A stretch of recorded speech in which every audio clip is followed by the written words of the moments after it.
ที่นี่น้ำตกพริ้วนะครับพี่ตงฉินกับน้องนานาเล่นน้ำตกอยู่นะครับจะกำลังจะจับปลาเล่นไล่จับปลากันอยู่นะครับ น้ำตกเย็นสบายคนเยอะมากสวยมาก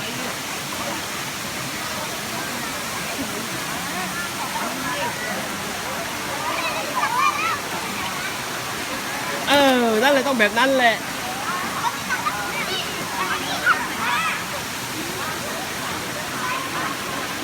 จับเลยขอบคุณค่ะ